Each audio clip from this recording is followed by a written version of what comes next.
Tommy Clark with us here on the John Mendola Show, Dunmore Soccer. Successful season, not just in soccer, but for cross country for you. Talk about being able to balance both and having success in both this fall. Yeah, I think most of it just sprouts off athleticism from a young age, but I worked really hard in the off season, both freshman and sophomore year, and I think that everything that I've had has come from practices in the summer and hard work throughout the season.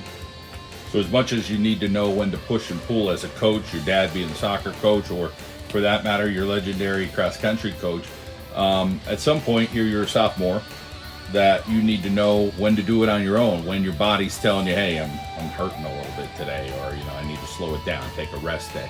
Not easy to do as an athlete. Yeah, I think as Coach Peter got older, he understood that everybody's not a crazy runner, and I'm not really a crazy runner either.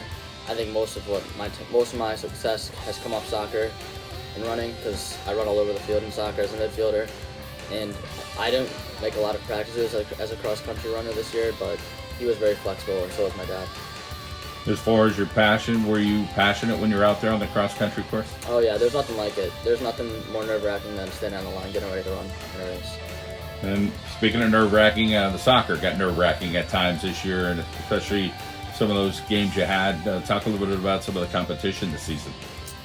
Yeah, Holy Cross, toughest games we played all year. We had to play them 3 times, as most people might know, but yeah, it doesn't get much better than those games. They have a bunch of really, really skillful players like Drew Smith, Ronnie Krzyzewski, Aiden Krieger.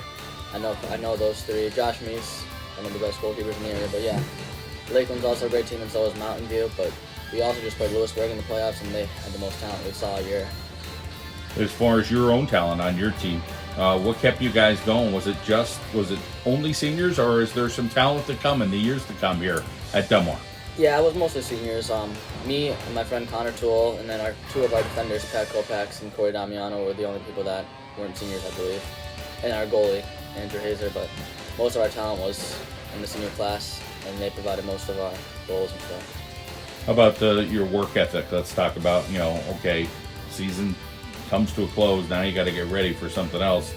How much are you putting in, and what are you doing to prepare for what's next for you? Yeah, I think towards the end of the season, our seniors realized that this isn't going to be here next year, and they've started to work a lot harder than they were at the beginning. And then we also have people that play 2 sports, because Max Hunt is a kicker for the football team, and me and Connor run cross-country and soccer. But yeah, we started to work a lot harder at the end of the season, because it seemed like we wanted it more than we did at the beginning. Track and field in the spring? Yes. And what's your main event in track? The mile and the 800. And as far as which one you think, hey, you could do some damage this year, whether it's districts or beyond, do you have a feeling right now? Most likely the mile, but I hope to do it in both.